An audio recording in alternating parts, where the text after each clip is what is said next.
Assalamualaikum warahmatullahi wabarakatuh.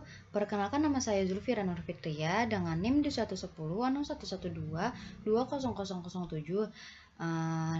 di sini saya akan memaparkan materi tentang manajemen bisnis yang dimana ini adalah materi dari Bapak Insinyur Muhammad Helmi MM dengan mata kuliah manajemen bisnis kehutanan.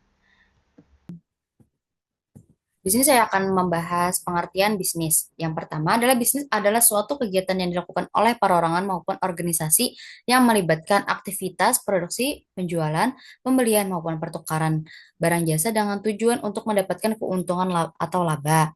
Kehutanan adalah sebagai sistem kepengurusan yang ada hubungannya dengan masalah hutan, kawasan hutan, dan hasil hutan yang terselenggara secara terstruktur untuk keberlangsungan hidup di hutan. Pada ilmu kehutanan membahas tentang berbagai hal berkaitan dengan hutan, baik itu pembangunan hutan, pengelolaan dan pemanfaatan hutan atau manajemen, pelestarian dan pengonservasian hutan agar bisa digunakan secara berkelanjutan. Konsep bisnis kehutanan adalah suatu kegiatan yang melibatkan aktivitas pembangunan atau pengembangan dan pengelolaan hutan serta pemanfaatan produk hasil hutan seperti produksi, penjualan, pemasaran, pembelian atau bahan baku, dan pertukaran barang yang berorientasi pada manajemen hutan yang sustainable atau berkelanjutan.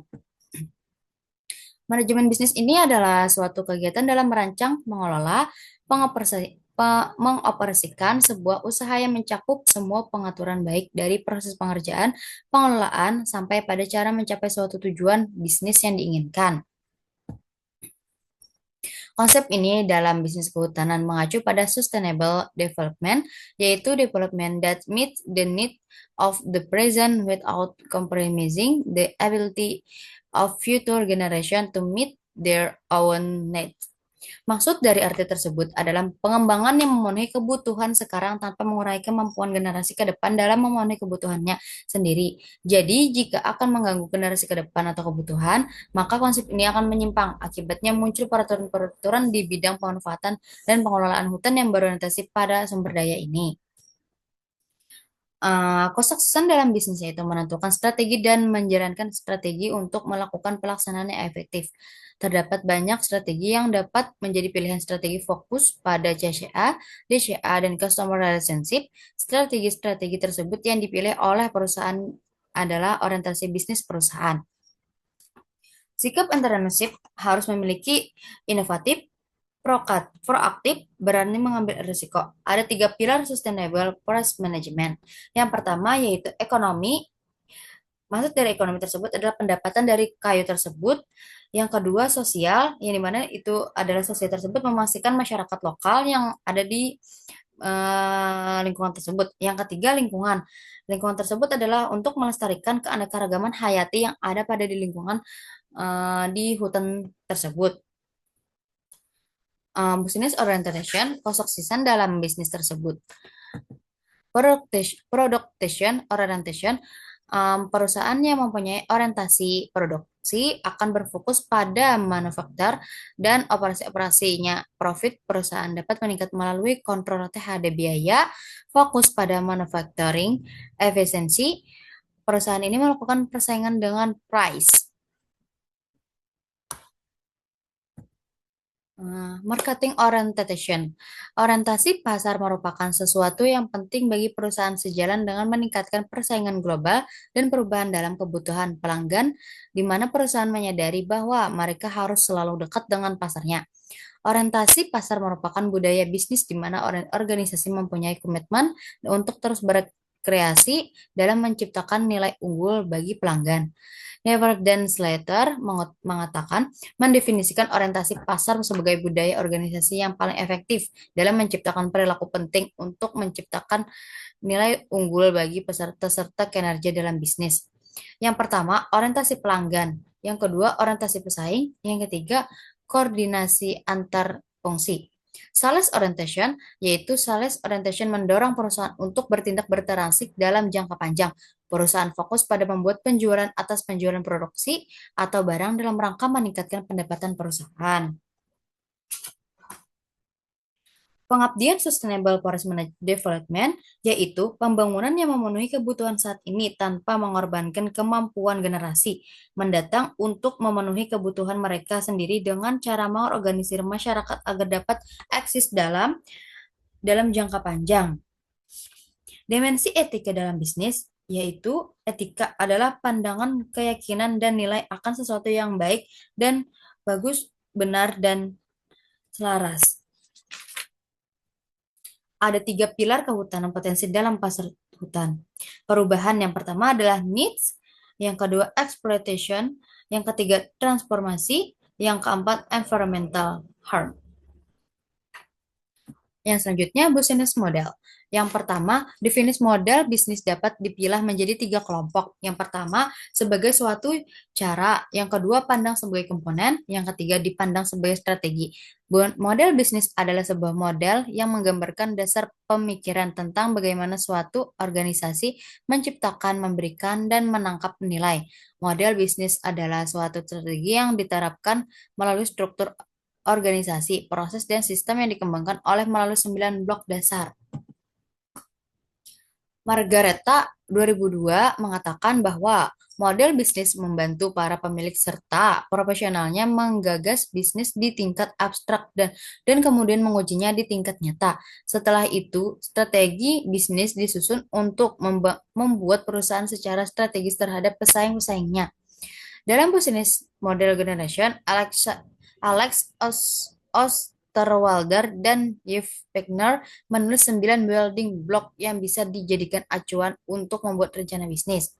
Kesembilan blok bangunan tersebut yang tergambar dalam kanvas disusun berdasarkan cara kerja otak kita.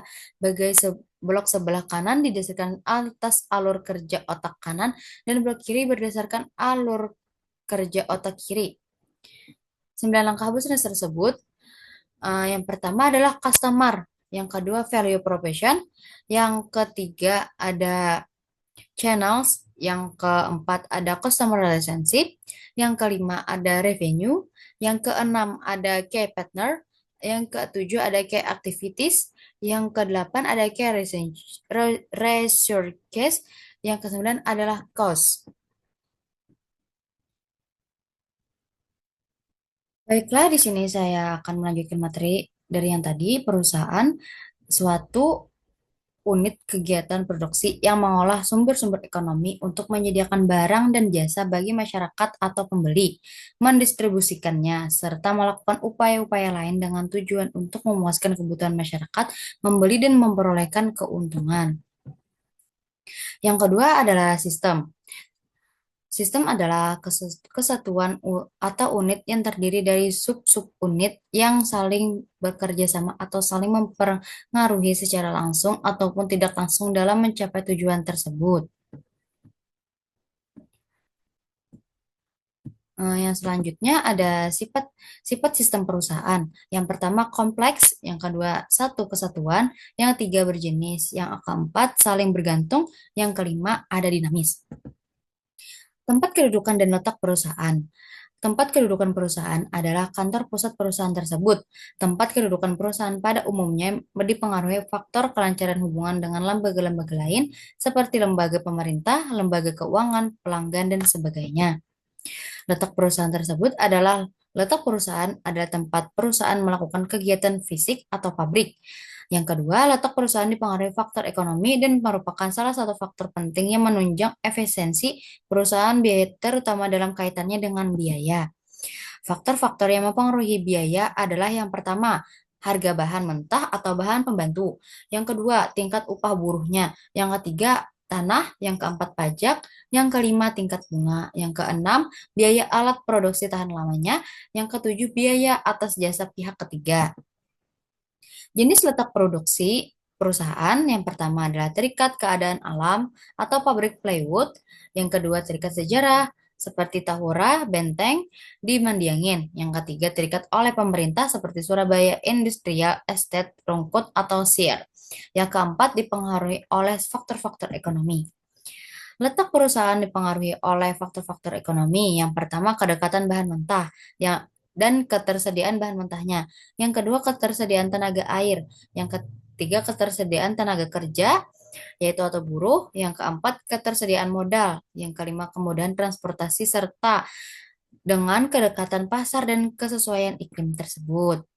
Perusahaan dan lembaga sosial. Tujuan pendirian perusahaan tersebut dapat dibedakan menjadi tujuan ekonomis dan tujuan sosial.